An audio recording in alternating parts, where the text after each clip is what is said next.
One of the things we get asked about most is cross-departmental collaboration. Yeah, seems like everyone's looking for that magic formula. Well, good news is you guys sent in some really insightful articles and reports. Yeah, We're going to really dig into those and pull out the stuff that can make a real difference. Sound good? let's do it. Okay, so first up, communication, right, obviously. But one thing that really jumped out from, I think it was the McKinsey report, was this idea of using a shared project management platform. Makes sense. Keeps everybody on the same page. Right, but it's more than that, don't you think? It's like, Hmm. instead of just saying, hey, we should communicate more, it's actually creating a system for it. Everyone can see what's going on, who's responsible for what. Transparency, yeah.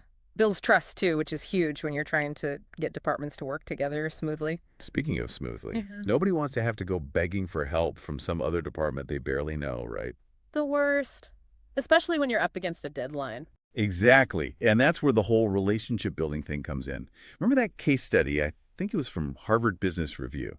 Yeah. Just having regular coffee breaks between two departments boosted their project success rate by something like 15%. Crazy. Informal stuff like that can make a huge difference. Gets people comfortable with each other, builds those connections. Makes those can you help me out here conversations a lot easier. Exactly. And when you've got those relationships, it's easier to get into the nitty-gritty of, well, who does what? Which Hmm. brings us to clear roles and responsibilities, right? Oh my gosh, yes. Nothing worse than a project going sideways because nobody knows who's in charge of what. Yeah. Chaos. And that's where that Forbes article had some good advice. Creating a, what do they call it, a responsibility matrix? Yeah, like a visual chart. So you can literally see, okay, this is who's accountable for this deliverable. This is who needs to approve that. No more, oh, I thought you were handling that. Exactly. Keeps things streamlined. And when everyone knows their role, you can start building that real team spirit, right? Which is so important. One thing the Deloitte study mentioned was the power of celebrating successes together. Yeah, even small things. Like a shout out in a meeting or copying someone's manager on a thank you email. Recognition goes a long way. It's like, we're all in this together. We all want the company to succeed, right? Yeah. Okay, but let's be real. Even with all this amazing communication and camaraderie, conflicts are going to happen. Inevitably, so then what? Well, that's where actually listening comes in.